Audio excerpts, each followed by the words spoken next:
Welcome back to the Crash the Pond podcast, Monday, November 15th edition. It's been a quiet week in Ducksland. Not a whole lot to talk about. Yeah, for sure. Just a quiet week. It's no GM resignations, no winning streaks, nothing like that. Yeah, definitely one of the most uneventful weeks that we've ever dealt with, right? Yeah, in all seriousness, we already did a podcast covering the entire Murray saga. So the only additional news that has come out since then, we will get into that. Some loose ends being tied up since that time. We will talk about the Ducks winning streak and what do we make of it, because we've been getting asked a little bit on Twitter, when do we get to say that the Ducks are legit? When is there a green light to fully buy into the hype, essentially? We're going to talk about who could potentially replace Bob Murray as GM. Going to talk about Troy Terry being very good. By the way, Jake, congratulations to you. Oh, thank you. What a day. This is a big day for you. Do you want to let people in on what you have to celebrate? The Ducks account replied to what was it? I think it was TNT's account showing something about Troy Terry and saying, is he good? And the Ducks replied with hashtag Troy Terry is very good. Yep. I really want to know, when was the first time that you tweeted that? Like, how many years ago do you think it would have been? Right after Perry left, because I had decided that I needed to continue the Perry is so good somehow. And so I went to Troy Terry is very good. It's funny because with all due respect. Oh, it's not good. It's like the best one I've ever done is by far beaten by Dre. Yeah, and I feel like that one's flown a little under the radar. Yeah, that was a good one. But hey, congrats to you. You're team account official now. Yeah, exactly. That's a big step for you. Exactly, 100%. I'm on their radar. We'll see how it goes from here. I should just retire from Twitter. After the last 24 hours. After the last 24 hours of getting just chewed apart on Twitter, HF boards tearing us apart. Because people don't like our takes. I'm considering Twitter retirement. I already switched to Tweetbot on my phone, which is just so unusable that it's almost like a semi-retirement, because I can't see what's going on half the time. Yeah. Our good buddy CJ swears by Tweetbot. And for anyone out there who likes Tweetbot, please reach out to me and let me know what you like about it. Because it's trash. Like, I don't know what else to say. Hopefully this doesn't tank the possibility of them sponsoring us one day, but yeah, it's trash, so we'll see. There you go. Fernando Valenzuela saying I should put this on my resume. Definitely going on the resume. So I will say this though, in terms of today's holiday, in case you're wondering, today is National I Love to Write Day, and wouldn't you know it, Jake put out an article today. I wrote something. Well, what do you know? Didn't do that on purpose. Yeah, I mean, you could have lied. You could have said just now that this podcast is about integrity, holding yourself to standards. I like that. Yeah, I like that. Big of you. But yeah, 5 takeaways are back, so definitely go check that out, everybody, at Crash the Pond. A nice overview of what's going on with the Ducks. But yeah, so I mean, do you want to dive into the topics? I did want to talk about something that happened today. Sure, go for it. Totally unrelated, but okay. Woke up this morning and my bedroom was shaking, and it happened twice. Very brief. Thought it was an earthquake. Thought it was over. Went about my day. Didn't think anything of it. And then someone in our Discord, in our patrons' Discord, posted that there had potentially been a sonic boom over Orange County, and that was the reason why that there was the shaking this morning. And I just find that incredible. There was no seismic activity registered in the area. So that was the weird thing. I looked and I could have sworn I saw that there was seismic activity, but it was more so up. But the thing is, it was up in Big Bear. It was a 1.0, so it wouldn't make sense actually that the waves would make it to you. So that's fair. Yeah, I mean, there's my nerdy engineer brain. Well, it didn't actually make any argument though. It didn't make any case for this situation. But anyway, your brain, we love your brain, but people can't see it on camera. But the wall to my left this morning was swaying like this for like a couple seconds, which isn't normal. Like that doesn't usually happen. And so I guess maybe a fighter jet was a little too low and broke the sound barrier. right above the area. I mean, that's just crazy that it's even possible. But Yeah. anyway, Wood buildings are I'm just flexible, meant to move. yeah. There you go. Your engineering background. Once again, My career, my profession, not just background. your background. Yeah, your hobby, the thing you do in your spare time. Yeah. Your spare 40 hours a week. Okay, this is fully off the All rails. right. Let's just get right into it. So, So yeah, the real big news of quick, the week. yeah. So the timeline here obviously is Bob Murray resigned. And it seems as if kind of Everyone knows by now. everyone knows that by now.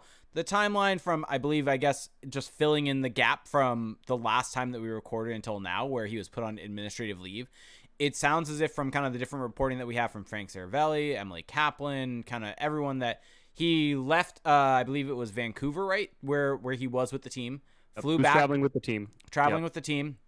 Was in Vancouver. When this was announced and he was put on administrative leave, he got on a plane back down to Anaheim. The very next day, which would have been, I believe, what was that, Wednesday?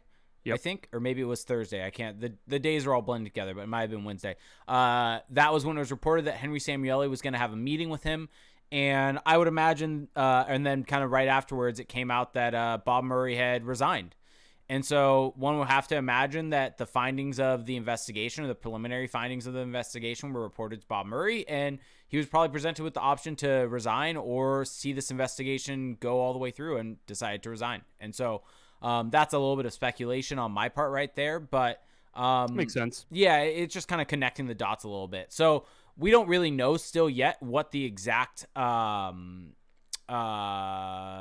transgression is by Murray, but there's all of the different reporting. Supposedly multiple people utilizing the NHL hotline, reporting different things. The Ducks acted relatively quickly after getting the tip and after the memo, and Bob Murray is no longer the general manager of the Ducks. And so I really quick, though, the one thing I do want to say on this, because this kind of sentiment I saw, and I've talked about it on our Patreon episode, I've put it in my article, but I think it's something I do want to address here slightly, is that there is a bit of a sentiment of talking about his tenure with the Ducks and looking at the on-ice product and saying that, well, he still provided a good on-ice product, or people should be appreciative. And one thing I want to say on that is, no, we don't need to say or be appreciative of his tenure with the Ducks, because even though we're just finding out about all of the transgressions, the allegations, whatever you want to say, we're just finding out about them, and we're going to find out more over the next little bit. But this has been the reality of the situation for people within the organization since Bob Murray's been with the team. Maybe it's gotten worse over the last couple of years, but this is who he's been. And so this is a black mark on this organization that they're going to have to wear, and they are going to have questions asked of them of how was this allowed to happen? What enabled this situation? And the key kind of follow-up to that is what actions are you going to do to make sure this doesn't happen again? And that's, I think, the big follow-up for the organization moving forward. But to me, this tarnishes Murray's legacy, and 100% tarnishes it. And I will never be able to look at the last decade the same. And I think that I have a bit more respect, or not a bit, a lot more respect for the players and the staff that had to deal with this situation and were able to perform in spite of having a manager that was verbally abusive. But I just really want to say you don't need to commend the job they did or talk about the on-ice product, because at the end of the day, his legacy is this.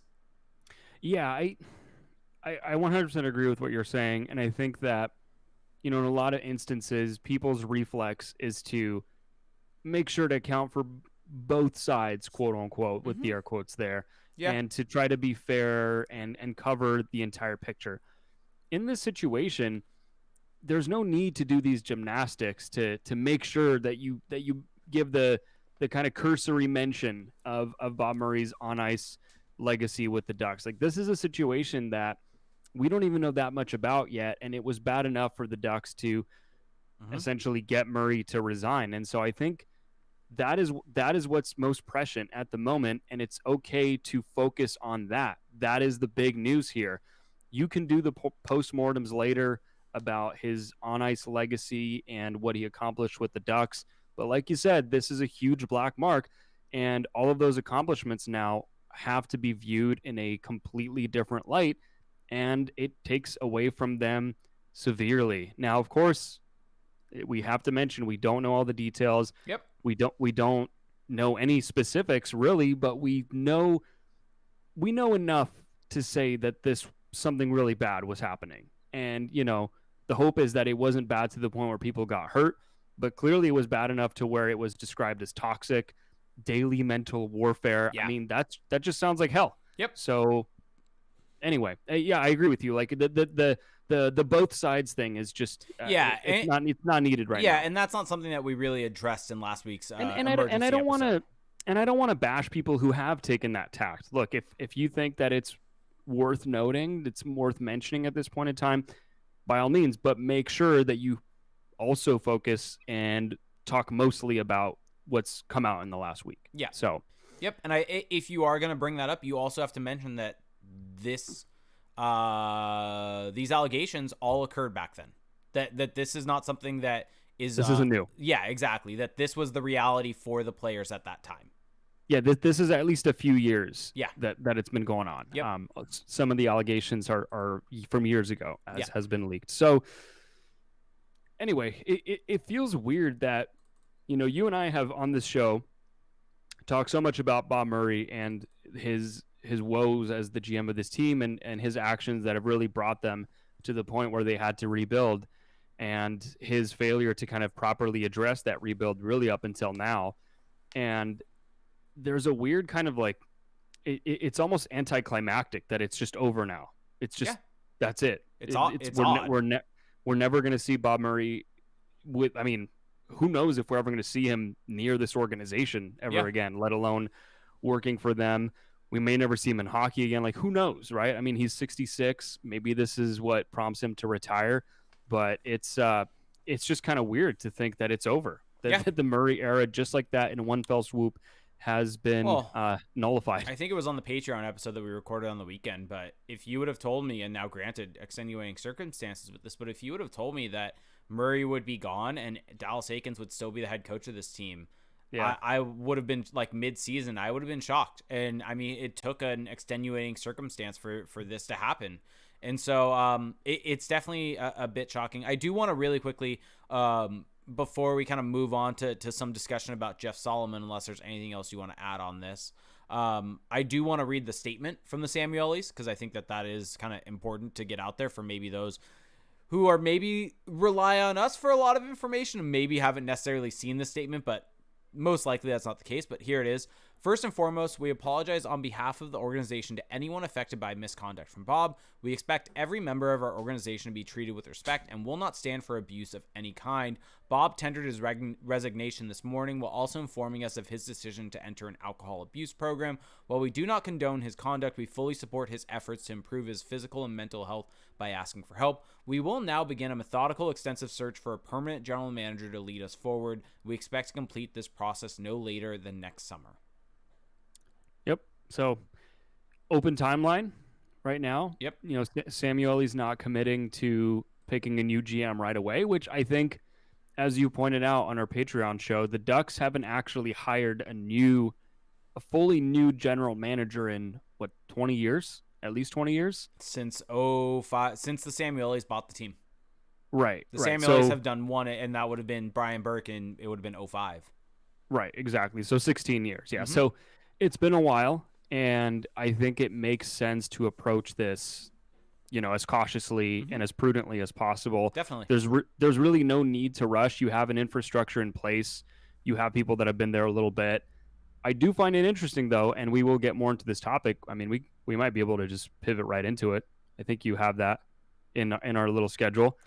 But Jeff Solomon named interim GM. Yep. I mean, not Dave Nonis, not Martin Madden. That's actually, I think, the most interesting part of this is not Dave Nonis. I mean, look, my own crack theory on this is that Dave Nonis was one of Murray's guys. And I think that, look, now this is speculation. Warning, earmuffs for people who don't want to hear speculation. But I wonder at some point, like we've talked about this on previous shows, or maybe it was the Patreon, I don't remember. They're all blending together. Yeah. But at some point, there's gonna be other names that come out with this, right? Yeah, People are gonna be implicated in yeah, this. Bob Murray isn't able to have this without people underneath him in some ways enabling him. Right. He had to have lieutenants that assisted him. And so I'm not saying that that was Dave Nonis. I have no way of knowing. So to even suggest that would be pure speculation. But I think it makes sense that they went with the one guy who is a complete outsider Yes. because he can't possibly have any dirt on his nose. Yeah, I mean the Unless he investigation. did some wild stuff in the last 6 months, but unlikely. The investigation is still ongoing, so I think they're still awaiting details. So I think that you're probably spot on where it might not be a situation where Dave Nonis is implicated in anything or there's anything for him. No. But it's just from the optics perspective while this is going on. Jeff Solomon is a guy that had not been with the organization until summer. And so I think that it's a smart move from that perspective. Yeah, they don't want to sack 2 people in one season. I think that they'd rather bring on the guy who's the least likely to have anything come out with this investigation. Yeah. That is one reading of the choice. The other could be, and maybe this is just part of it, that it's more of a pie chart, that the Samiolis want to see what they have in Jeff Solomon as GM of this team, because he is a potential candidate to be that, for in their search. And so now you basically get a free trial. you get a free trial. Whatever the amount of months that's left in the season, you get that, and then you're going to have to start having a paid subscription for Jeff Solomon as GM. So yep. I think this is kind of a win-win for the Ducks now with Murray out of the picture, is that you get to find out what you have in what I consider to be a great candidate for Solomon, and all the while you can continue your search. A bit of conjecture here, but or who knows whether this is true or not, but something brought up in our Twitch chat right now is Fired Carlisle saying, I thought I heard that Notis doesn't live locally, which is why Solomon was the choice for interim GM. I mean, that could be part of it. Yeah, I mean, do you don't think Nonis would move for this opportunity? For an interim position? Probably not. Maybe. Someone asking in our Twitch chat, do you think Madden feels slighted by this move? I hope not. I mean, I have no way of knowing, but I hope not, because I just don't think he's half as qualified as Jeff Solomon. I mean, here's the issue with when you're comparing Madden and Solomon is that Madden at the end of the day was a head scout. Like, he was the head of the scouting department and got promoted recently to being an assistant general manager. So his entire background is scouting. He doesn't necessarily know trades, contracts, anything like that. CBA. Yeah, the CBA, the salary cap, anything like that. And Jeff Solomon does. And Jeff Solomon has been an assistant general manager for longer. So this is definitely... Well, so I think Madden is the one who doesn't live locally, because he lives in Quebec City. That's true. So maybe that's part of it as well. Yep. But regardless, again, whatever you want to say about comparing the two, and if one should feel slighted, it's just a fact that Solomon, if you were to take out the names of the resume and you were to compare the resumes, and you were to ask yourself who would you rather have steer the ship for the next few months, 10 times out of 10 you pick the guy that understands the collective bargaining agreement, the nuts and bolts, that can just run the day-to-day operation, right? I think that if Madden were to eventually be GM, he might be a good kind of central figure who has a really good feel for players and has a good feel for hiring people around him to insulate his weak spots. But for right now, Solomon just makes the most sense. Yeah, 100%. We don't have to, but do you think it's worth reading the statement from Jeff Solomon? Which one? The one just basically about addressing kind of the team and about kindness. I think it's sure. I'll go for it. I like how you asked me and then answered yourself. I asked you and then you were kind of just pausing. Yes or no? Well, you've already answered yes to yourself. Okay. All right, there we go. I just wanted confirmation from you to confirm my thoughts. Let's go with it, though. The message is straightforward. It's truly unfathomable that in this day and age that we really need to have these constant reminders about fostering inclusion, treating people with dignity and respect. Shouldn't have to be reminded, yet we find ourselves dealing with unusual and unfortunate circumstances and situations that are constant reminders for us. As a league, as players, as staff working for this organization, we're privileged and honored to have the ability to serve the people, and these are the people that deserve our respect and our trust and our commitment. I think of our vision of treating everyone equally, fairly, and with compassion. I just talked to the guys about the standard that we set in the league, in the organization. The league was really good about sending a memo basically reminding people about the overriding objective to foster inclusion, but honestly, I didn't have to read the memo. We shouldn't have to read it. It's unfortunate that we even need these reminders, because these are the things are things that we should already set our standards to. And we have a high set of standards and a bar of excellence within the organization, and it's going to continue to be that way. And he also had a later kind of little snippet basically saying that it's easy to be nice to the people that you report to, but really the test of a person's character is how you treat people that you really don't have to be nice to. Yeah. Yeah, I mean, said all the right things. Yep. Said all the right things, said what you would want to hear someone say. And although my own personal opinion is that it's all kind of words at the end of the day. 100%. But you've seen the NHL, Yep. literally the actual league that's in charge of all of this, screw up messaging on easy stuff like this. Yep. So I do give Solomon credit for how he handled that. And if you kind of watched him give those comments, he did seem sincere. Yes. And I think that goes a long way. Yep, he did. And the other thing he mentioned there that's of importance is that basically the plan is still in place. They're not deviating from the plan just because they're having success right now. That basically he came to the Ducks because and had a vision for the team that was in line with Bob Murray's vision of rebuilding. And it sounds as if that plan is still in place. So that's also, I think, good news for a Ducks fan. Yeah. Yeah. I mean, I didn't really love how he kind of brought up a few times, like, Bob and I shared the same vision. Yeah. But it is what it is. It's all in all, minor type of stuff. All in all, got it right. But I think if you're a Ducks fan like us, or you're not a Ducks fan, but a Ducks fan like me, or someone that has an interest in the team like you, that have their opinions on how this team should be rebuilt, and especially with the pending UFAs coming up for this team, and how actually critical this season is for the Ducks with what they're going to do with Lindholm, Manson, and Raquel, and see if they can get a return for those players or what they're going to do with those players.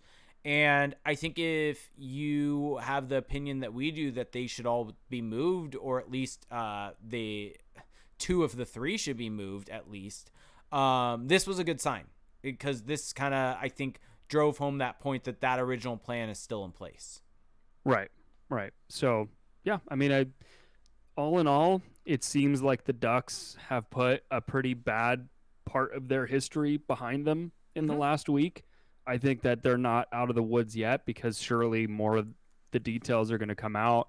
And I do expect that the Samuelis will publicly discuss this in the near future once the investigation is over. And I think that will also bring its own discussion, because they never speak publicly unless it's about something philanthropic or, but it never about the actual team. And so I think it's going to be very interesting to hear them speak.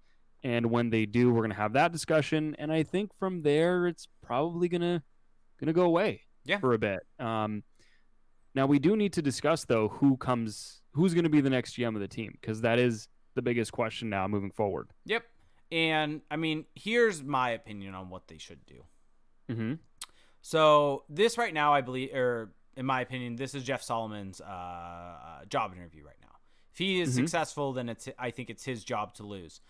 But I could see the Ducks, especially with everything that's going on, you want to add a failsafe on top of Jeff Solomon, maybe a sounding board for him. Essentially another level. You add a president of hockey ops on top of him that has some experience as a general manager in this league, and is maybe a little bit older, but is a little bit more forward thinking. And the name that instantly comes to mind is Mike Gillis. Right. And I think that that's someone who was very pivotal in building some very, very good Canucks teams. Canucks teams that, quite frankly, were well ahead of the time in terms of building teams with skill and pace and things like that. Those Canucks teams were probably, 5 years ahead of the rest of the league in Hmm. terms of a lot of things.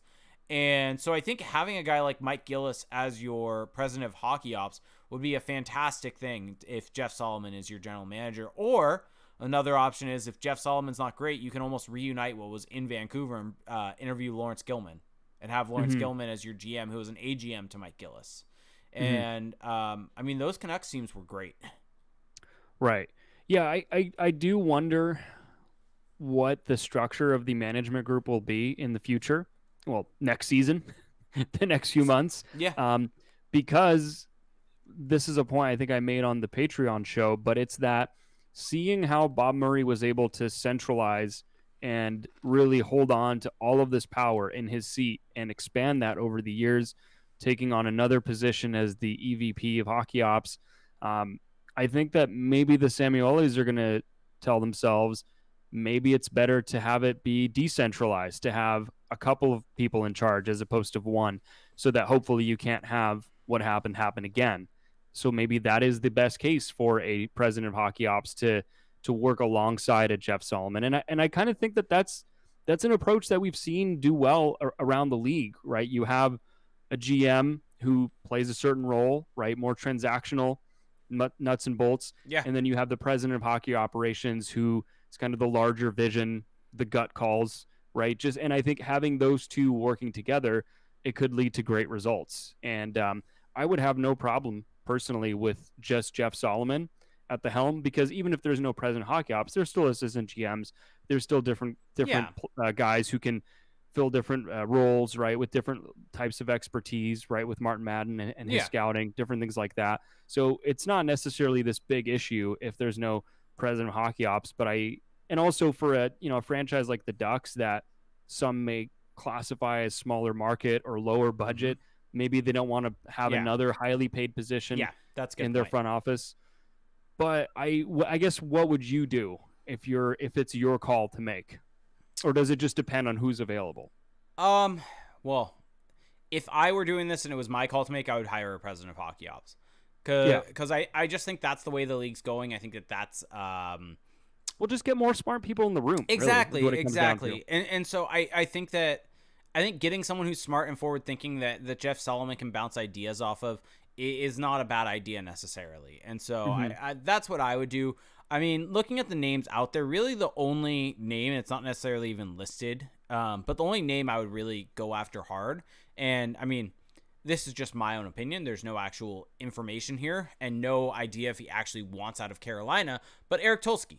If Eric Tulsky is looking to become a general manager in this league, and that's what his aspirations are, and he wants to leave Carolina, is willing to leave Carolina to do that, that's someone that I would personally go all out to get. Whether the Samuelis would or not, who knows? But that is someone that I would do, and I would probably try to hire someone above him to be a president of hockey ops. Right. Yeah, I really want to see the next hire for this team, regardless of what it's going to be, whether it's a GM plus president or just GM. I don't want it to be a retread, because people are clamoring. People are clamoring for Jeff Gorton, which would not be a terrible choice, right? He did well with what he had in New York. I would be happy with Jeff Gorton. Right. So he's probably on the better end of that spectrum, but not just another name, like if he leaves Montreal, not like a Marc Bergevin, not just another name that's been in this kind of hamster wheel of the NHL's old boys club. Bring someone, and I don't know if Mike Gillis counts as a retread, but I think that if you look at his career and the fact that he had all that success doing things differently and has been out of the league now for it's been a decade since the Canucks got to that Game 7 in the Stanley Cup Finals. So my ideal situation would be a Gillis-Solomon, I think, tandem. Mm-hmm. Honestly, my ideal situation, not necessarily ideal, but just what I would be fine with, just give Jeff Solomon the job. I think that part of the reason you bring him as the AGM last summer is because you think that he can eventually fill those shoes. I think that he has the chops for it. I think that he has the skills necessary to build a winner. You see kind of what he brought to the LA Kings. and how they went about it, doing it a lot differently, really focusing on analytics. And I just judging from how he spoke in that press conference, he strikes me as the guy, and of course this is all just how he looks publicly, but that can get through to people around him. And so I think that he can build a good staff around himself to maybe cover his blind spots, right? I think he seems like the kind of guy who might be more aware of them. Now, we'll say this: we've been burned before on being really high on someone with no experience in a specific role in the NHL, and that person would happen to be the Ducks' current head coach, Dallas Eakins. So I guess you have to take all of this with a grain of salt, but I am encouraged with what I've seen and what I've read and what I've heard on Jeff Solomon. Yep, completely agreed. Anything else you want to do on talk about on the GM search or Jeff Solomon, or all good? Give Solomon the job. Yep, agreed with that. All right, so before we move on, it is time for a word from our sponsor. So, this holiday season, I'm giving thanks to our friends at Manscaped. Do I tell my extended family that I have the Performance Package 4.0 from the global leaders in below-the-waist grooming? Not to mention, it includes their Lawnmower 4.0 trimmer to tame my bush and score brownie points with the in-laws. Gift yourself Manscaped or the man in your life who needs it. Join 4 million men worldwide who trust Manscaped with 20% off plus free shipping with the code CTP by going to manscaped.com. So, Felix, Manscaped has been kind enough to have been a sponsor of the show in the past, back on with us for a little bit, but they've been kind enough to send us some gear and send us some stuff. Both of us have gotten the Performance Package 4.0 that includes the Lawnmower 4.0. What's been your favorite part of that trimmer? So, I mean, my favorite part about it is that it just doesn't mess me up when I use it. I don't get cuts, I don't get nicks, and that's really due to the cutting-edge ceramic blade that is used specifically to reduce grooming accidents thanks to that advanced skin-safe technology. Also gives you the ability to turn, and I know that you're not as big of a fan of this, but the 4000K LED spotlight on and off when you're trying to get into those nooks and crannies to be very precise. So yeah, I've been a big fan of that. Doesn't injure me. I like that. I enjoy that. Yeah. And also it's waterproof, so you can take it in the shower. You know, the light really helps. It helps find get wet and wild, you know? Yeah. And the Performance Package 4.0 also includes the Weed Whacker to chop your worst weeds up top in your nose and ear. I mean, this is something that my wife has always hounded me about. You've got ear hair. I don't have ear hair. I've got nose hair. I thought you did have ear hair. No ear hair, just nose hair. So definitely a must-have. And it also uses a 9,000 RPM motor powered 360-degree rotary dual blade system to provide proprietary skin-safe technology, which helps prevent nicks, snags, and tugs in those delicate holes. And you can't forget Manscaped's liquid formulations. They're like pumpkin pie and ice cream after Thanksgiving dinner, Felix. Speaking of which, Felix doesn't like pumpkin pie. But I mean, I can't live without it. The Crop Preserver Ball Deodorant and Crop Reviver Toner Spray. Your balls will be living in turkey heaven with these formulations. And they also, Manscaped's been a bit busy lately. They just launched their refined body wash and 2-in-1 shampoo plus conditioner. Both feature the Manscaped signature scent and will help unlock your confidence this year. Your boys and body will be oh so fresh and so clean when you start off your self-care routine with the ultimate body wash, shampoo, and conditioner. So you can get 20% off plus free shipping with the code CTP at manscaped.com. That's 20% off plus free shipping with the code CTP, like Crash the Pond, at manscaped.com. Be thankful this holiday season for the best gift of all from Manscaped. Your balls will thank you. There you go. Help us out, folks. Help us out. If you enjoy those ad reads, go buy a Manscaped razor. Use the code CTP. That's how they continue. Mm-hmm.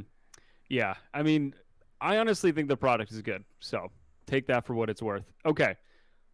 Jake, the Ducks have won 7 games in a row. That hasn't happened in a long time. It hasn't. Been years. It's been years and years.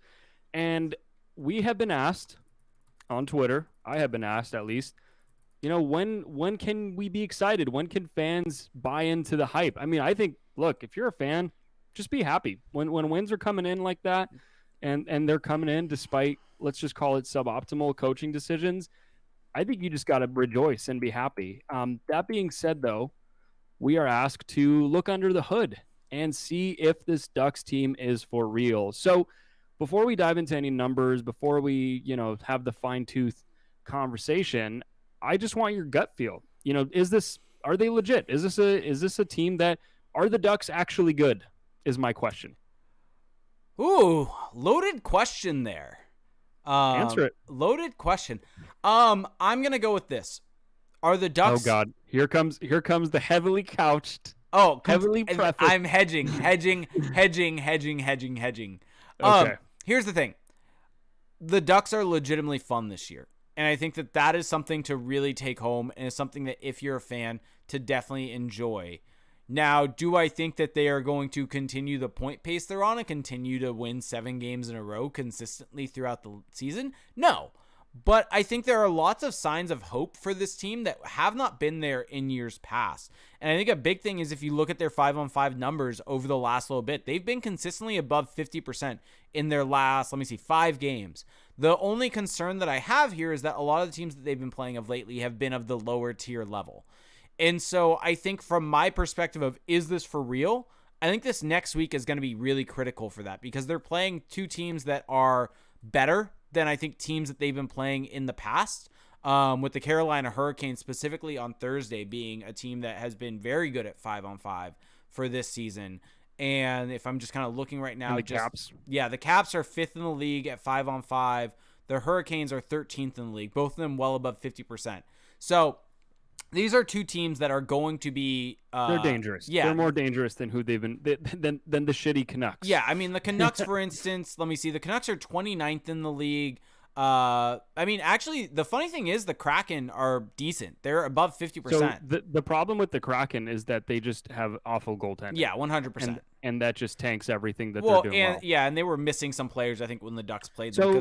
So hold on. So just to summarize what your response. So you're saying that exactly? I'm saying that they are not the worst team in the division. I don't believe that they're a playoff team necessarily, but I think that they are going to be a team that will make it fun the entire way. Okay.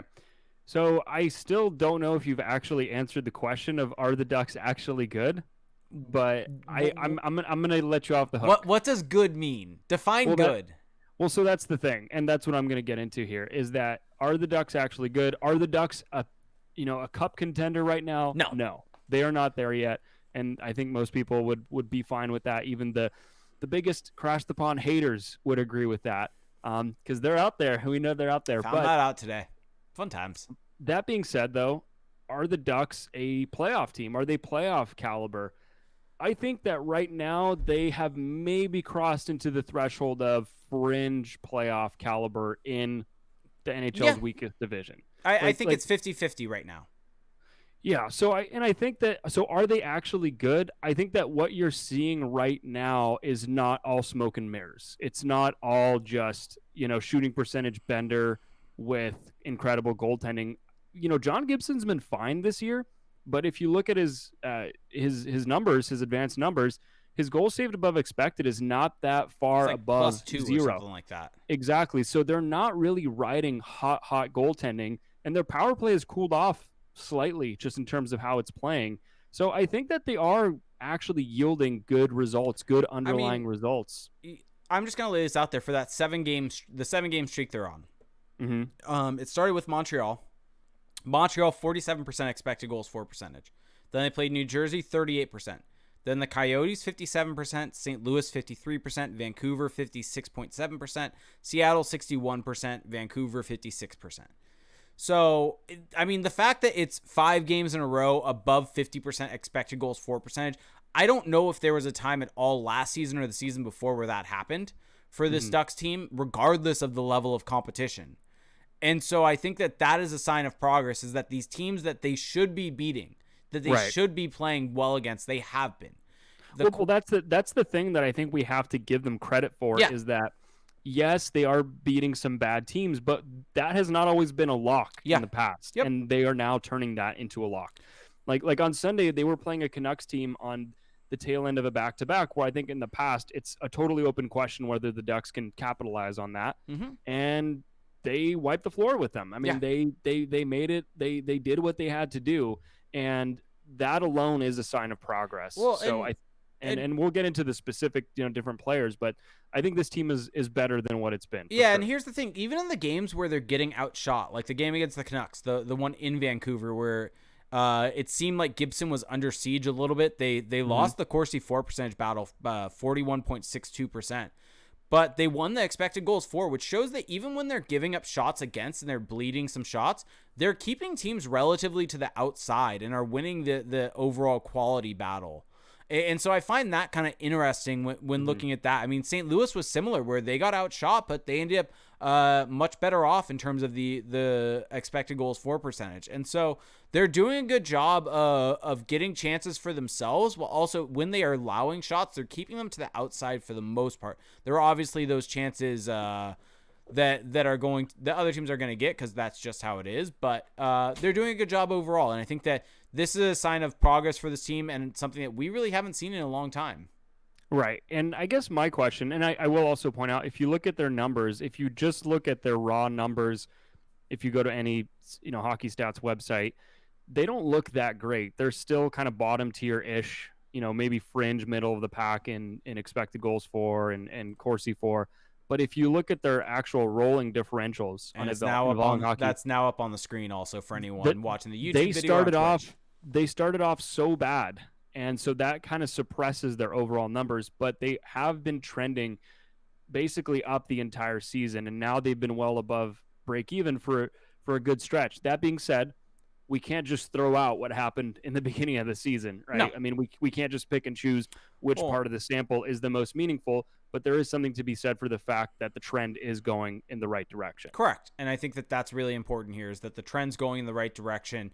And it's something that we really haven't seen. And so I think that if you're looking for a positive, the big positive right now for this Ducks team is that they're showing signs of controlling play in a way that they haven't necessarily done that in the past. And they're getting chances. No, they haven't done that at all in 3 years. Yeah, and I think the fun thing for a Ducks fan right now is that the top two lines really do it very differently.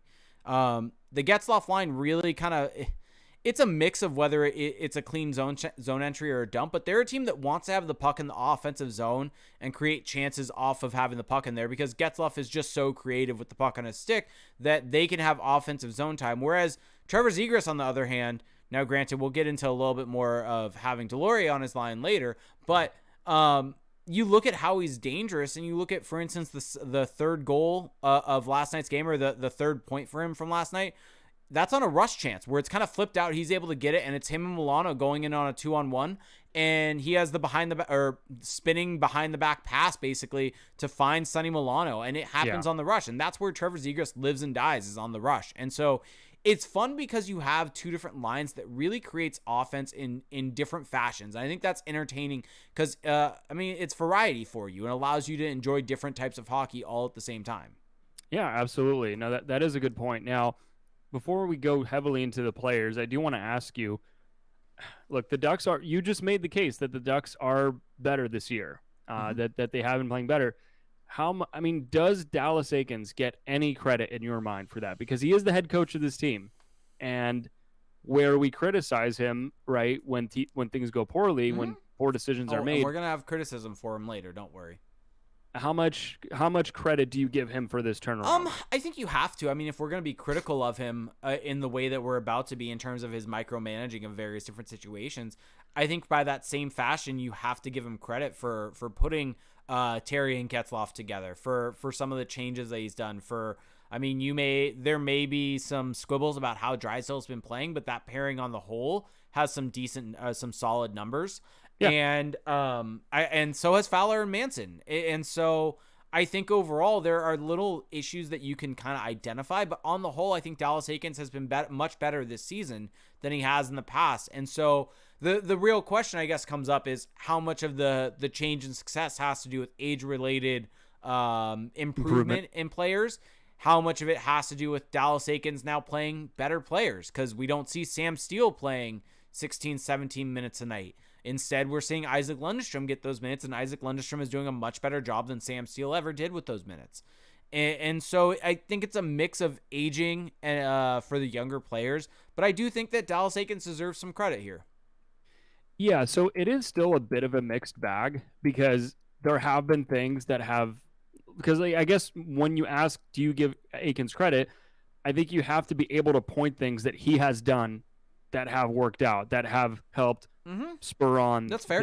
this winning, and you just did that. So I'm impressed by that because I think that there's also evidence to decisions that he's made that have held 100%. this team back. But I think the big bets that he has made. So I remember in the preseason, right, when we were at Ducks rookie camp and we got to talk to Eakins, I mean, he brought up the fact that they were high on that Getzlaf Terry pairing, and I remember having asked him about the Comtois Zegras Terry line, and they haven't gone to that at all. They bet on Getzlaf Terry. I was a little skeptical of that just because you had this option that had worked so well last year. But to his credit, that bet has paid off big time, like you said. And then with Drysdale Lindholm, it's the same thing, right? I was very skeptical that was going to work, and it has. I mean, the numbers for that pairing look great right now. And same thing with Fowler Manson. Right, exactly. So there have been kind of these foundational decisions that have worked out really well.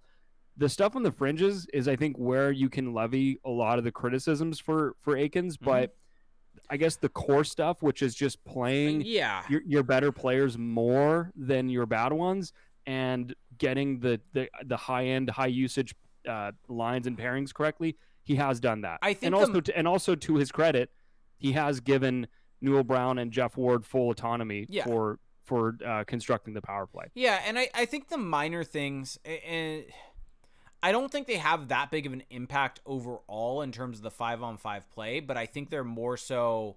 They do.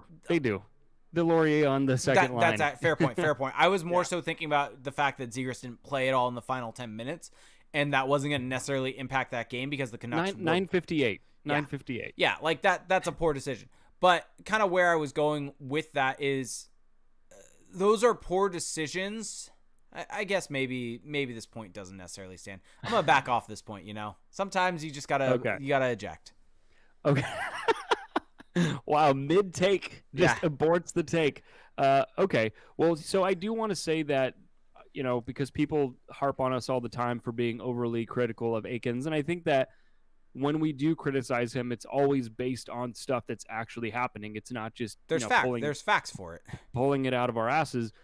But I will say that he's done some things well this season. I'm not going to say that coaching has been the absolute driver of this team's success, but it has been a strong point for them, or it's been a, how do I put this? It's been a non-weakness. It hasn't held them back. And I mean, honestly, for a lot of coaching in the NHL, that's just half the battle, is just don't hold back your roster. And I think he's managed to not do that, and I will give him credit. So hopefully the haters at home are paying attention right now. Yes, this is indeed us giving Dallas Eakins credit. Yep. Now, looking at the players, I think that you got to start with Troy Terry. Yep. Troy Terry's very good. Troy Terry's very good. 13-game point streak, Olympic buzz, NHL's third star of the week announced today, 6 points in his last 3 games. How much of the Ducks' success can you directly trace back to Troy Terry? A significant amount. Yeah, I mean, he's been their best forward. He's been their best forward. He's been their most impactful forward, both on ice and production. He's been great on the power play as well. It's just one of those things where it has worked so well. And look, there's always going to be that discussion of, is this who he actually is? Is he a 70, 80-point guy now? I'm still a little cautious to go full in on that yet, but I think this is closer to who he is. You know what? I'm not going to be cautious. He is a 70, 80-point guy. With the way he's playing right now, he is a 70, 80-point guy. Well, sure, but with the way he's playing right now. But we don't I mean, I know that you think that his on-ice shooting percentage has some room to improve, but this point production, it may not keep up for a full season. I mean, his on-ice production is basically where it should be. If you look at his on-ice shooting percentage, is at 8% right now. League average is 7.6. He's at like Getzlaf is shooting 2%. Right. Like and what's Henrique shooting? Let me really quickly. Henrique, I think it's only like at 6 or 7%, and he's like a career Right. 14% So shooter. Terry's line mates could be doing even sorry, better. Henrique's at 12. Mm-hmm. So basically where he should be, but I don't know how much he was playing with him, because that was a relatively new thing, was putting Henrique with Getzlaf and Terry. It was having Coleman, having whoever it was with them. But yeah, Getzlaf is shooting 2.2%. Getzlaf is over a point per game on the season and has 1 goal. Yeah. Like, at some point, he's going to score goals. Like, it's just going to happen because he is shooting the puck. Like, Getzlaf is shooting the puck more than Troy Terry is. He was leading the team in shots at one point. Yeah, he's not going to continue to shoot 2%. And eventually that puck's going to go in and Terry's going to get assists from there. And that's kind of how this works. And that's why looking at your kind of average on-ice shooting percentage makes sense. And so, no, Troy Terry's not going to continue to score an 11 goals per 15 game pace. I don't imagine him being like a 40 goal scorer in this league or this season. But could he be a 20 to 30 goal scorer, 40 assist guy? Yeah, I could see that. Yeah, no, I think that he's, like I said, I think he's closer to being who he actually is right now than not. Like, this isn't a mirage. This isn't just a flash in the pan. And he's only getting better. So yeah, it's exciting if you're a Ducks fan. And for those that haven't seen, I'm going to put up on the screen right now his card from JFresh with the change. And he's gone. So in, what would it be, 15 games so far this season? In a 15 game sample, it's made him go from the 67th percentile of WAR to 92nd percentile of WAR. Yeah, which is production based. Yes and no. Production influenced. Yes, production influence is a good way to put it. But that goes to show that if you were to just take this season alone, he's probably in that 99th percentile. Right. No, he's been very good. And I mean, the hashtag is correct. The only thing I think left for him in terms of how the coaching staff utilizes him is put him on the PK. Yeah. I mean, I think that's fully optimizing Troy Terry, or fully taking advantage of what he can do for you here. So I am a little frustrated with people acting as if Troy Terry is kind of this new player this year, just because I think that if you had paid attention in the past to the numbers, to just kind of all of the stats that we have available for Terry, you could already tell that he was a guy who was having a very positive impact on ice. The points weren't there, but he was undoubtedly one of this team's better players already. This year, the points are there, and that has elevated him to a new tier. Correct. I mean, the people are talking about him now who have never talked about him. If you're just scrolling through Twitter. Yeah, I mean, his defense actually maybe has taken a very small step down this season, but it's going from 96th percentile to 94th percentile. So very, very minor, if at all. And this just goes to show just how good of a player he is. And sure, there's improvement. I think that's something we've said in various places. I think you have to give him credit for improving, but I think a lot. He's not. It's not like he's just the same player with shooting percentage luck. No, he has improved as well. Yeah, and I think a lot of that just has to do with getting older. He's now entered his scoring prime, but I think that people are talking about this improvement as being this night and day thing, when in reality, you brought this up, I think it was on the Patreon show, but if you watched him play, you would see him try these things in the offensive zone, entering the zone with speed, entering the zone with possession, try to make moves, and maybe he wasn't as successful with it back then, but he was still going for it, and as time has gone on, he's learned how to be successful with those moves and is getting shots off of them, or instead of getting a shot and it goes in the leg, now it's getting on net, or he's creating chances, and so this type of player was always there, and people would get frustrated with the turnovers, but those turnovers show that he's at least trying stuff, and that's the sign of a player that is going to be good to me. Yeah, I think that he's mastered a couple things. One is getting shots through in traffic, which is a big skill, right? Especially if in the modern NHL where you've always got guys in the lanes. But also one tendency that I've noticed, and this could just be my own confirmation bias, but it appears to me as if where in the past, if he had the puck on the outside and he'd be kind of pivoting on his edges, just trying to shake off a defender and then staying on the outside just to control the puck. Now with Terry, you actually see him, like, he's always thinking about cutting into the middle. He's always thinking about driving to the net or getting the puck into the slot or getting a shot on net. He's always thinking, how can I get this puck or myself into the most dangerous area of the ice? And that has not been something that's always been the case for him. And so I think when you combine maybe a better approach, a refinement of some of his skills, and just like you said, physical maturity. You're just getting, this is kind of the full package now for Troy Terry, and it's exciting. Yep, it is. And Salem is appearing on camera. She is on camera. Another player who is being claimed to be kind of rejuvenated, reborn, Ryan Getzlaf this season. Now, I think that this one is even less true than the Terry one. So, you saw Stevens today put out that, Ryan Getzlaf already has the same amount of points as he did last year. I really do think that Ryan Getzlaf was criminally underrated last year. Yeah. I thought that he was one of the Ducks' better players. I thought that he had a very positive on-ice impact and just did not have any production basically to show for it because of line mates, because of the team sucking. And now his finishing has actually gotten worse this season. Like you said, he's shooting 2%, but playing with Troy Terry, he's just involved in more scoring action, and everything else is kind of still held up. Like, he's still pretty much the player that he was last year. So maybe at times I think there are times where he does look quote unquote rejuvenated, where he's just so involved, but I think he was already good last year. How much of that is just having better line mates to work with? Yeah, having fully actualized, fully manifested Troy Terry and Adam Henrique. I mean, not being played on the wing. Remember when that was a thing? Yeah, I mean, exactly. Like, shocker, put your best players together, let them play together, and play them significantly more than your bad players, and good things are probably going to happen. Yeah. But so with Getzlaf, there is this narrative that he's rejuvenated, blah, blah, blah. And I think, sure, to a degree, he is having an uptick in his play this year. Like, no doubt, he has been better this year. But I think one of the premises of that argument is that he was bad last year and points. Yeah, exactly. If you just erase points and you just compare, 2020, 21 Getzlaf to 2021, 2022, they're not that dissimilar when you look at the underlying numbers. And so, again, it's one of those things, folks, where, like, if you pay attention to analytics, you're going to be ahead of these narratives. Like, you're going to see stuff coming, and, like, we're not savants here. No.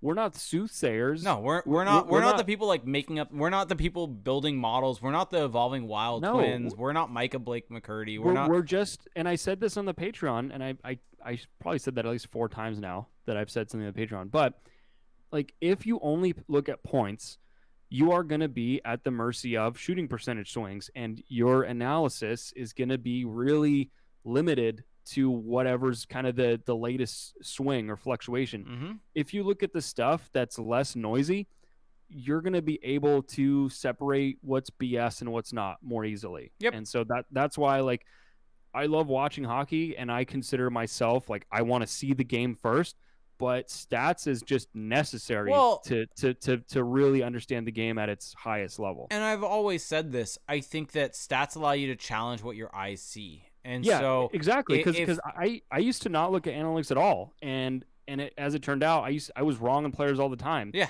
and now I'm still wrong. Well, here's the thing: it still happens, but I'm wrong less often. I was listening to the PDO cast, and on that, Dimitri had mentioned this, where he's basically like asking about how analytics have changed the way he's watched the games, and he said it's refined his eye test.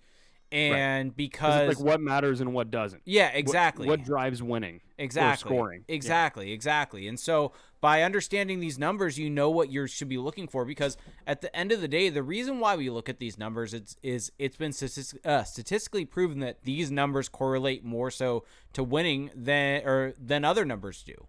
And so being good at and this is why you and I never talk about faceoffs. There's no correlation of being good at faceoffs and winning hockey games. There's no correlation. It's noise. And sure, there are moments where maybe having a guy out there that could win a faceoff near the end of the game, maybe that's beneficial. But, like, at the end of the day, is it worth having that guy out there if he's going to get shattered defensively if you end up losing that faceoff? Because at the end of the day, the best guys still lose 40% of their draws. Like, that's, I think, where it is. And so it's understanding what you should be looking for, what creates a positive environment, a positive winning environment. It's funny to me how people act. Now, this is a side note, but that people act as if 54% is this amazing number for a face-off. I mean, granted, we do the same thing for, like, expected goals and things like that. Yeah, but again, it's just one correlates more than the other. Agreed. Yeah, but anyway, so the Ducks are better. Yeah. And there's like major components within that are definitely worth being excited about. Yeah, real quick on that percentage thing that you were just saying with faceoffs. The thing though that's funny there is though if it comes down to a draw near the end of the game, even the best guys are slightly above of coin flip. Right, that's what I'm saying. Yeah. Whereas a shot attempt or an expected goal is not. It's not like a singular coin. It's not a coin flip each time. Yeah. It's like an accumulation. Yeah. So anyway, now I do want to talk about this a little bit because this made some noise on Twitter yesterday. Shocker, you and me making noise? End of the game, the Ducks were up. I mean, were they already up 5-1 with 10 minutes left? Or they were up 4-1? They had a 2-goal lead. It was 3-1. Yeah, it was 3-1, and Trevor Zegras gets benched for the last 10 minutes of the game. And now this is a trend and Sonny Milano as well, I should add. And Mason McTavish. Yeah, this is a trend we've seen with Dallas Eakins and he's done this in many games this season now, like where 2 or 3 guys get benched when the Ducks are defending a lead or when they're trying to come back. Like he shortens his bench, and he even shortens his bench when they're already shorthanded, when someone is hurt or someone has left the game. And so that's just something that he's really leaned into this year. A lot of the times guys like Sam Steele, Max Comtois, Bo Gru have been victims of that.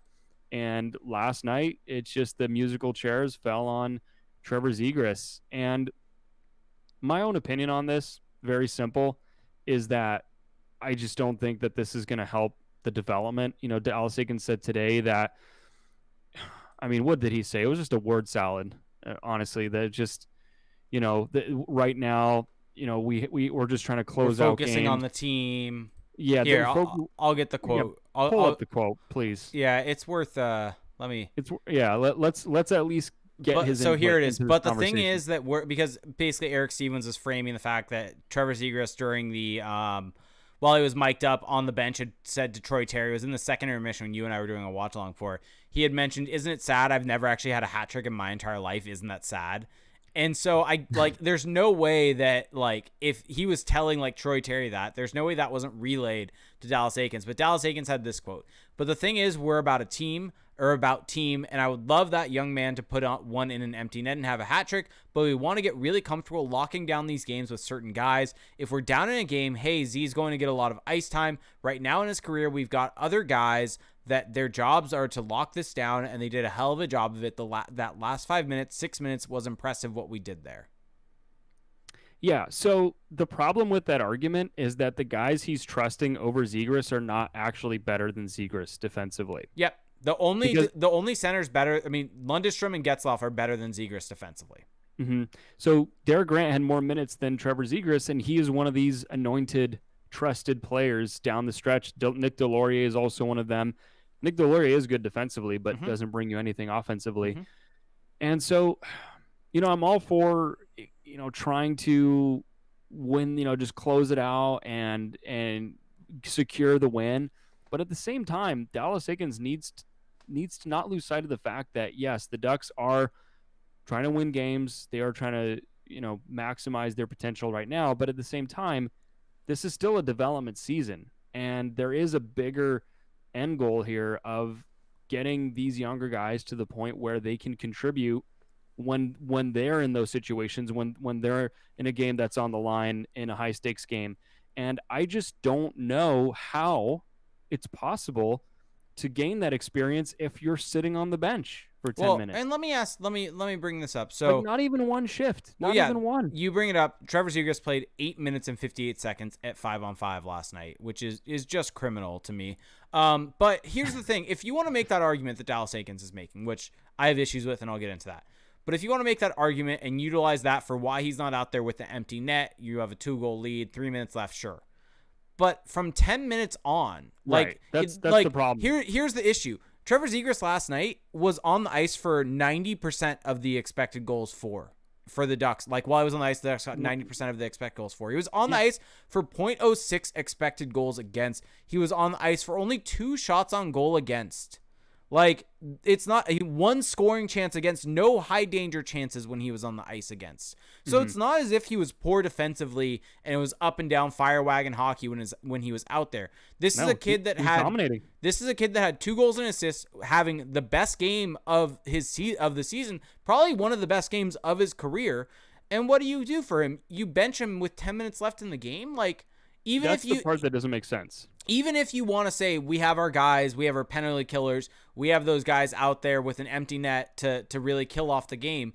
But to say that this guy that's having the best game of his life in the NHL, let's just go with it. The fact that he can't even see the ice for the final 10 minutes and that you as a coach think that's good for his development when he's feeling it, it's just piss poor management. Like, I don't really know other way to put it.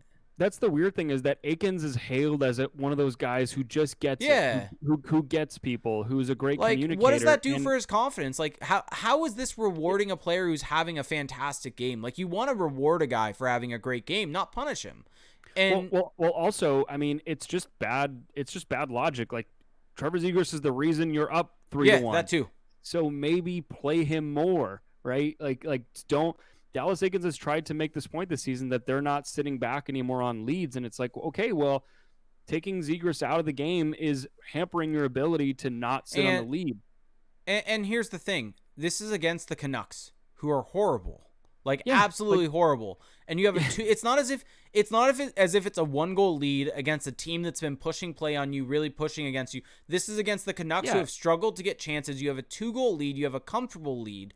And you're going through this micromanagement tactic. And the other thing that I want to say on it that's important is it's not as if the Ducks were on a losing streak either. Like, this is their 7th win in a row. Like, why are you preaching Have some faith. well, not only that, but why are you preaching we need to learn to lock down games? You've won 7 in a row. Like, you're doing well. Yeah. Like, why are you saying you need to learn to lock and this also down? the great irony in all of this is that I think what he's partly alluding to is that the blown leads or the blown games in the beginning of the season, and the Buffalo game, the Minnesota game, and it's like, does he not remember who was on the ice when those leads were blown? I think the Buffalo game was Zegras, though, wasn't it? Right, but there's the Minnesota game. Yeah, there's I think a game in Vegas, or was it Calgary? Anyway, point is, there were a lot of those situations were not with Zegras. It was actually with the guys that he's trusting. Yeah. The Grants of the world, the Grews, the Deloriers, and Grew didn't play last night, but the point is, it just feels a little revisionist if that's his takeaway from those games. And here's the other thing that I have an issue with it. There's a lot of issues. The other issue is, what are you trying to do here? He clearly said it. We need to learn how to close out these games. Yeah. So what are they going to learn on the bench? Well, not only that, but which guys do you want to have to learn that? Because Nick Delorier probably isn't here next year. Derek Grant was put on waivers. They tried to get rid of him. And then Winnipeg was the game with 2 goals in the last minute. That was the game I was thinking of.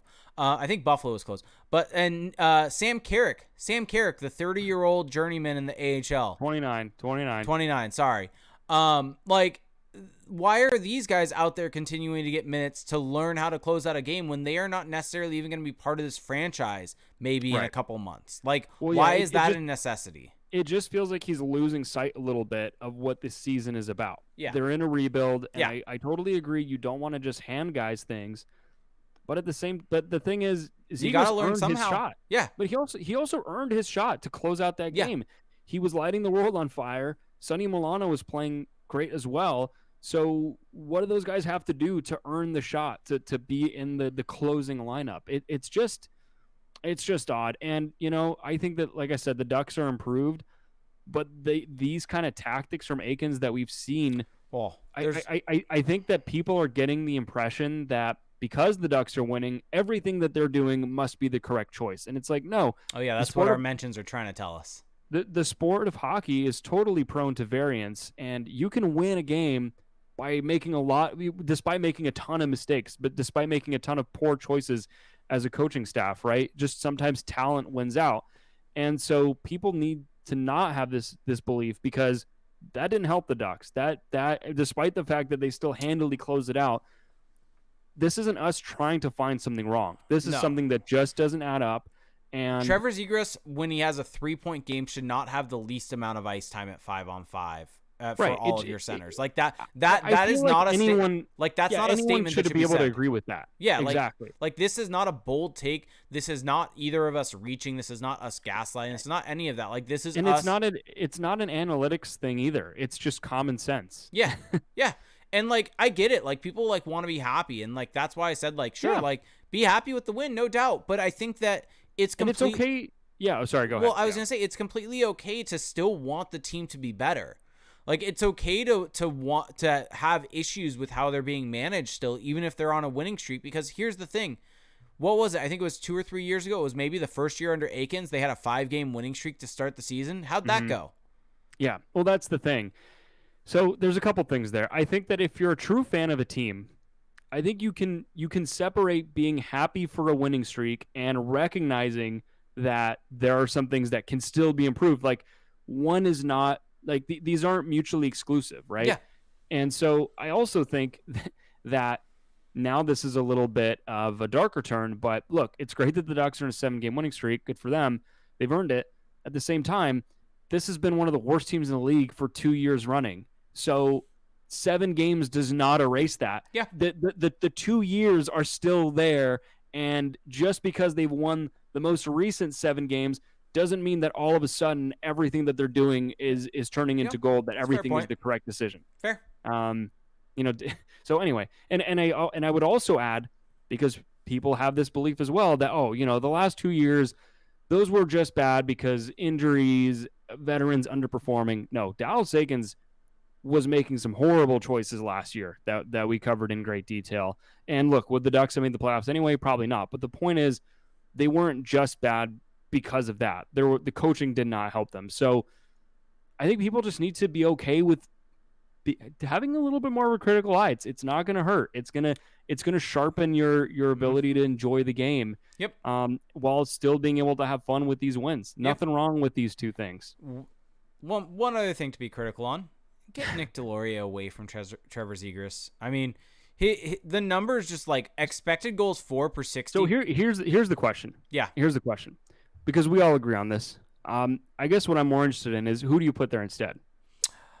I would put either Jacob Silverberg or Mason McTavish, or I'd put anyone there, to be honest. Sam Carrick, Steele. There's one very obvious choice. Oh, Max Comtois. Sorry. Yeah. Why did I not say Comtois? It's because Comtois didn't play yesterday because I think he was hurt, and so that's why it didn't come to mind. But yeah, Comtois should go there. Like it's not give even him a shot there. I know that Eakins doesn't like that combo.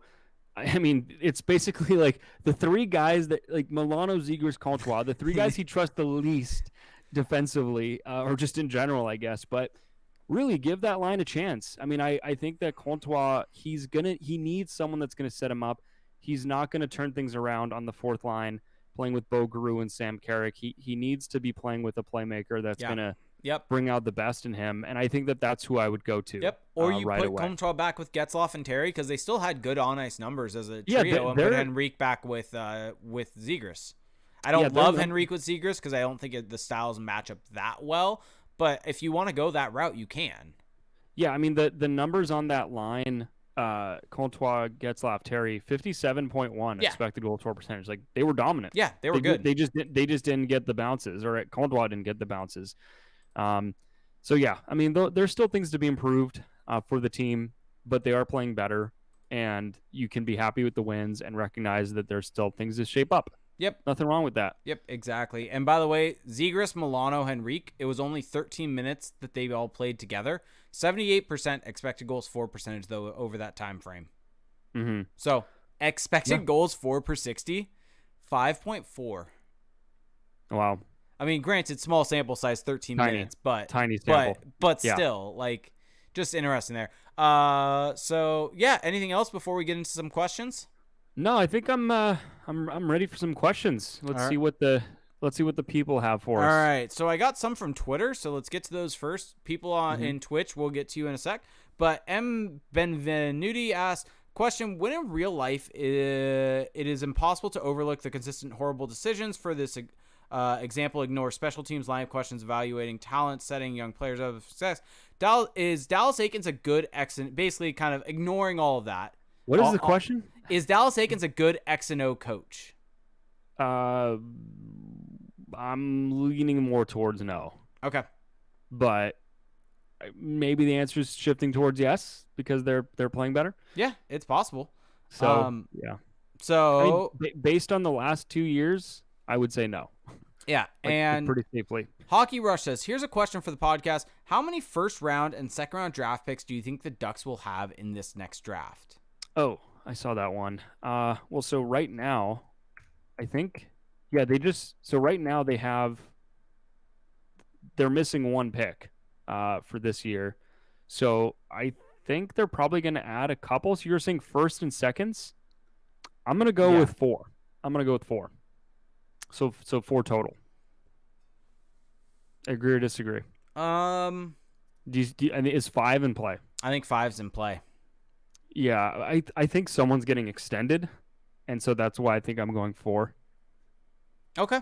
1 additional first, 1 additional second would be my guess. All right. So for those of you that are watching this on YouTube, yes, we're on YouTube. Go to youtube.com/acrossthepond. Please subscribe there. We're trying to really push up our subscribers. If you enjoy the show, go subscribe, like the videos, everything good on YouTube. We're YouTubers. Yeah, on YouTube over there. Or listening on your favorite podcast services. If you're doing that, you can also check us out at twitch.tv/crashthepond, where you can watch the live stream of the show each and every time, where you can see Felix's beanie half on right now. You can see the charts that I put up. You can see Salem jump up onto the screen. But if you go to twitch.tv/crashthepond, you can help support the show in a way that's completely free to you. If you have Amazon Prime, you get 1 free Twitch Prime sub each and every month. You do have to hit that subscribe button after 30 days, and you can be just like Zuzle, who gifted out a tier 1 sub, by the way, to RealPolitic41, and Dan Grimshaw, who resubscribed for 13 months and used hashtag Troy Terry is very good. I forgot with YouTube, hit that notification bell. There we go. Thank you, Fired Carlisle. But for everyone in Twitch, please throw your questions in if you want, for whatever you want us to answer. I saw one earlier and I'm trying to find it, but I may not be able to. So let's just get to the newer ones. Please repost it if you've posted a question earlier. But Dalton Key said, question, thoughts on Eakins claiming he didn't know the Ducks were on a 4-game losing streak earlier this year when asked about it? Bullshit. Yeah. Dalton Keys also asked, do we know when Raquel's coming back?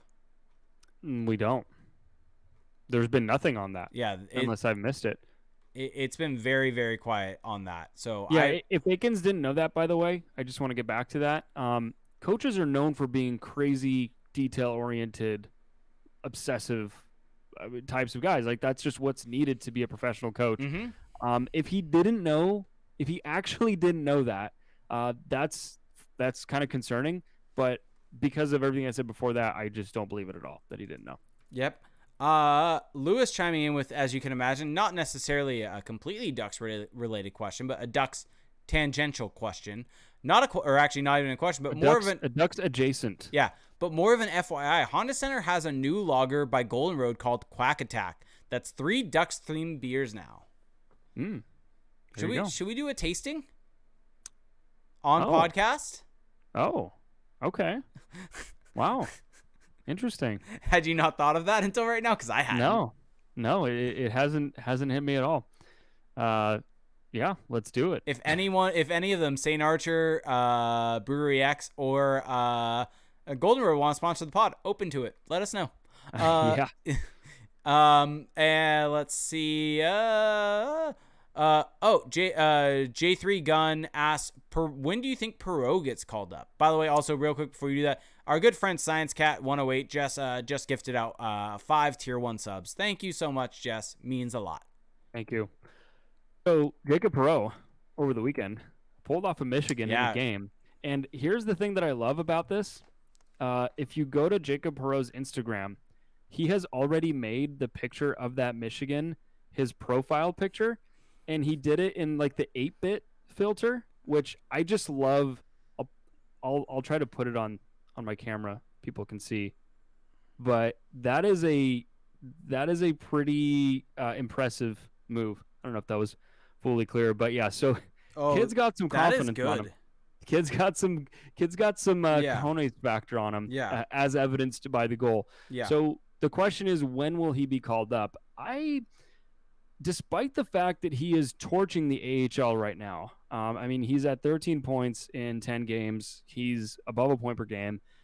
I think that this is what he needs right now. Like, he needs to dominate a lower league, and I think that this is what's going to help him get back on track to being a potential star in the NHL.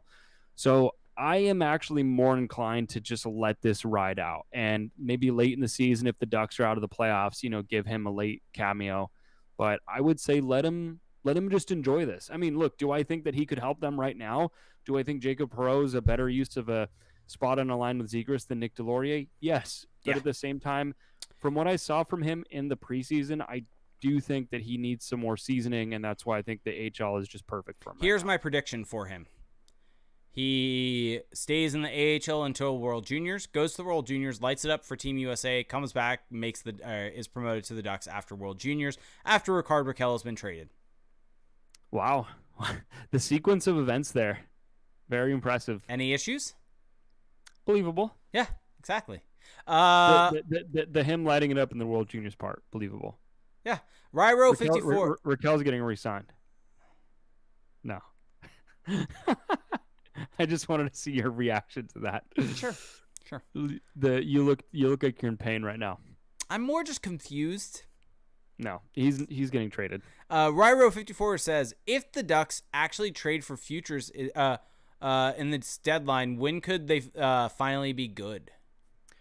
Well, I think they can be good. I mean, are they good right now?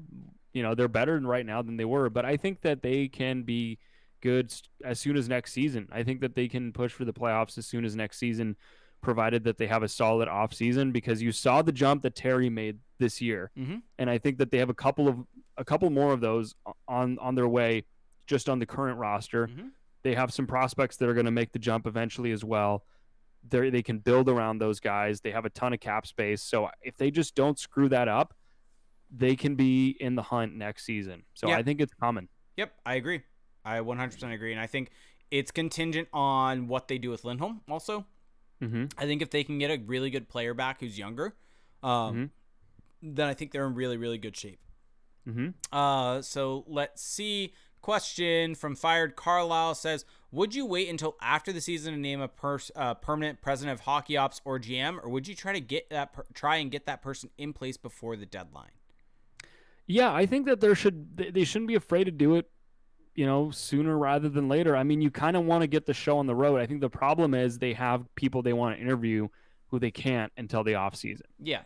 So, I mean, if you're able to, I think there's nothing wrong with doing it ahead of the deadline just to have your group in place. But I think it is not going to happen until the off season, though. Yep.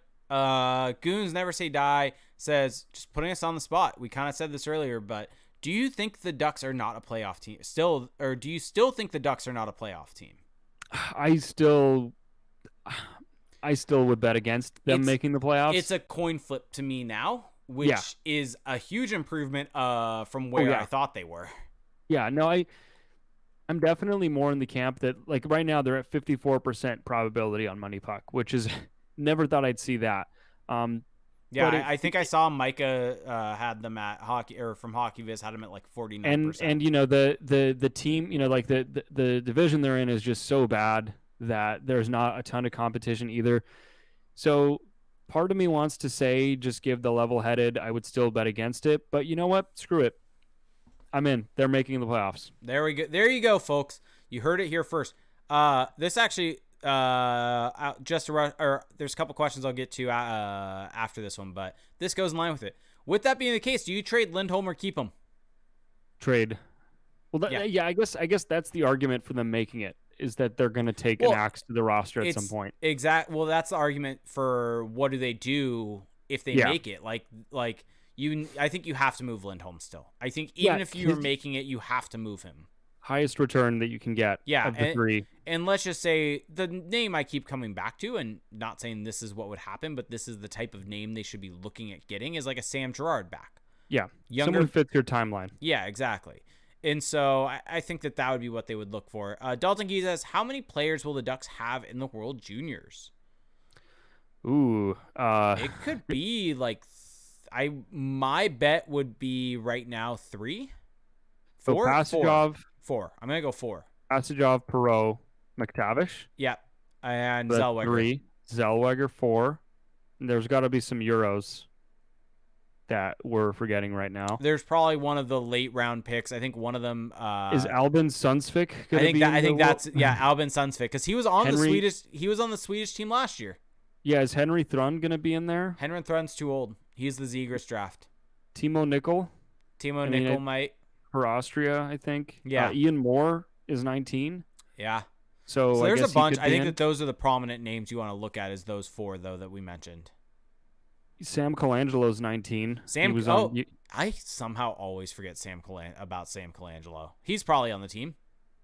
So there's 5. So I would go with 6. I think 6 is likely. I'm gonna go 7. Just one-upping me? 100%. I'm going to go 8.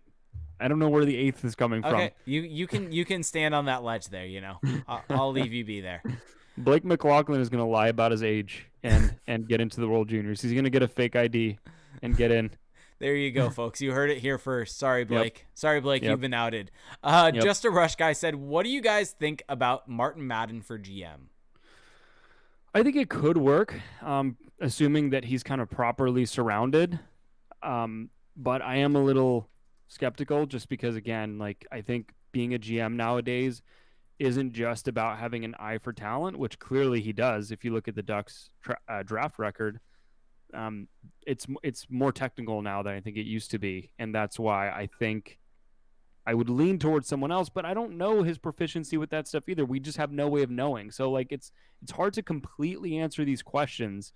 But based on resume, he would not be my first choice. Yep, agreed. Let's see. Lewis X209 said, "Food question, favorite restaurant?" And he said, "I filled the food question quota." My favorite restaurant, that, like, non-fast food? Whatever you want it to mean. In-N-Out. There you go. Where have I spent the most money in my life at a restaurant? It's got to be In-N-Out. I'm going to go with a place that I always go back to as being delicious, and something my wife and I always love going to is, well, there's 2. There's 2 Italian food places. I'm going to give you 2 different ones that I love. Michael's on Naples, delicious Italian food. A little bit pricey, and so it's more so a fancier Italian food, but it's delicious. Another one, Cucina Alessa in Huntington Beach and Newport Beach. Something that I've had that one. Oh, I love it. It's fine. I like it. I like it a lot. I'll give you a better Italian place. So I'll one up you here. So there's a great Italian place. It's not going to be better than Michael's. Oh, it will be. Il Faro in Newport Beach. Very, very good. Italian, great. I love it. And then another place, sushi. This one is up the peninsula, closer to where I am. It's called Sanshi Go, and best sushi that you will have, I would say, in Orange County. So last time I was talking to the waiter, and they actually fly in their fish from Japan every day. So it's as authentic as it gets. Yeah, Damn. Jake is just staring right now. So they're serious about the authenticity. I've had the Wagyu nigiri there, and it is just amazing. So I would it is definitely on the pricier side. But it is 100% worth it. Damn. Take all my money. Damn. I'll go with lobster rolls from Maine. That was delicious. Ooh, yeah, that sounds great. I had a great food trip. Now I'm hungry. Yeah, same. Let's see. Let's end with this one. Yeah, this is, I think, our last question. Goons Never Die is asking the question I am. How expensive is that sushi? I mean, it's not cheap. But it's not like, it's not unreasonable either. I think you get a good quality versus price ratio there. Okay. Soviet 57 asked this question. Do you think Raquel is worth a first round pick? Yeah, I think so. Like a late first round pick. I don't know if he's even worth that right now. Well, I mean, assuming he gets back to full health, has a productive stretch. That's the key. There is the productive stretch. Yeah, I think that yes, he will be. If he ends name up, brand, resume, if he can be by the trade deadline. Barclay Goodrow got a first round pick. Yeah, no, that's not true though. That is always misquoted. Wait, is it not true that it was? So you're saying it wasn't a first round pick? No, it was it was Barclay Goodrow and a second round pick for a first round pick. So what you're saying is that Barclay Goodrow got a first round pick. It was Barclay Goodrow and a second. That's the annoying. Do you know that actually annoys me, or are you just actually saying that? No, I did not know that, but now I'm gonna have to bring it up all the time. Yeah, so, let me see. Barclay Goodrow trade. I will just, I guess, blow everyone's mind. I know that. I mean, I knew that it was more of like a pick swap than an actual. So Barclay Goodrow was traded for a first round pick. Well, I did not expect the research element here. I can't find the full, but yeah. Looking for it. There we go. Barclay Goodrow and a third round pick for Anthony Greco and a first round pick. Oh, so that's actually better than how you were painting it. I guess.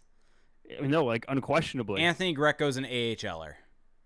Anyway, point is, I think he can get to first round return. Potential. If he can be in the 15 plus goal range, yeah. Here's the issue with Raquel is that they should have traded him last deadline. Well, yeah, they should have traded all these guys last deadline, but neither here nor there. They should have traded all of them at the draft. We were told that making trades is hard, though. Well, so now Bob Murray's no longer here. So now we'll see what Solomon can do. We'll see. Yeah. So I think that is going to do it for us tonight, unless there's anything else you want to add. So Goons Never Die is asking how many dollars. I'll link the menu to this place, but just put it in the Twitch chat. Just a Rush guy saying In-N-Out well done fries amazing. I'm gonna go with no on that. I think well done is a little too crispy for my liking.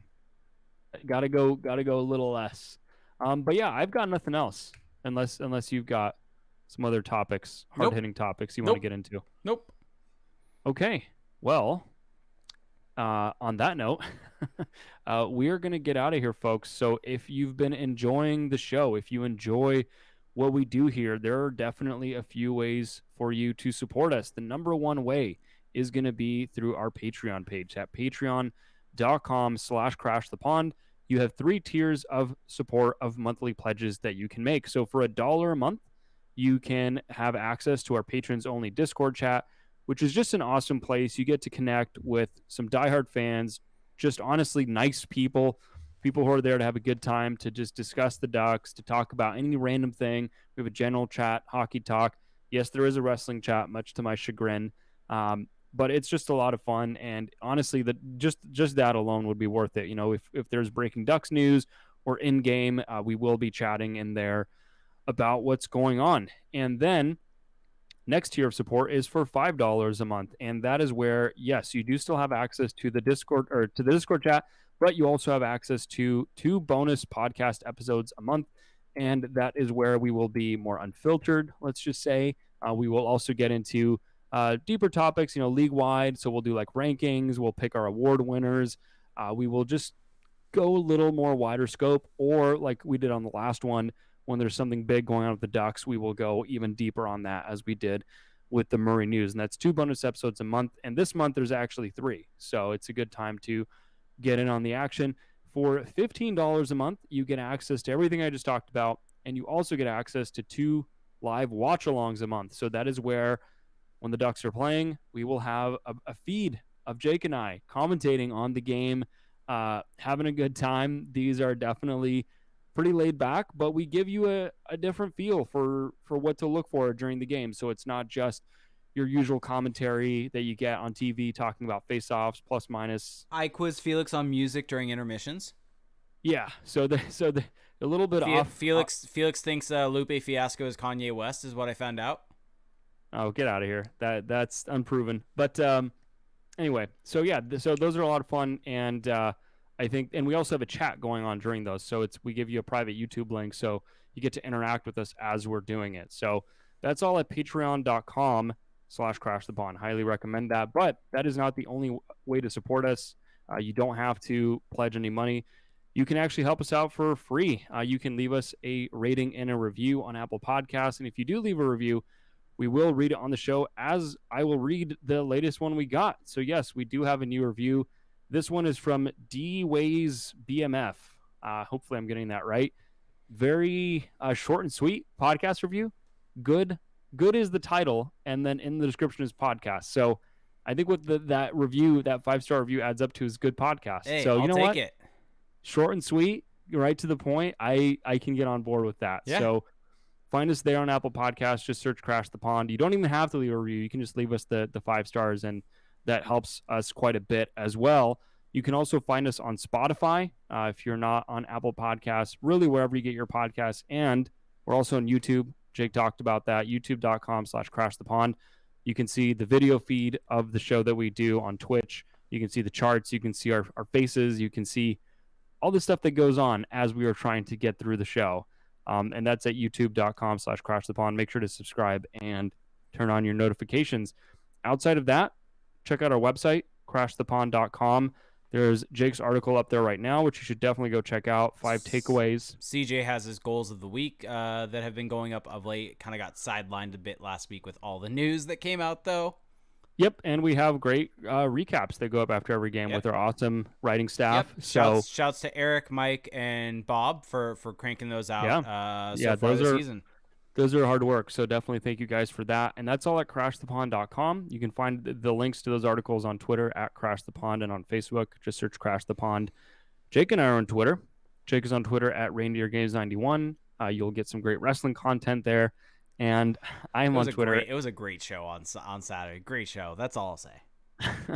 And I'm on Twitter at Felix_Sicard. So that will do it for us this week, guys. Thank you so much for listening. And we will talk to you at the next show. Have a great week. Thanks, everyone. Bye.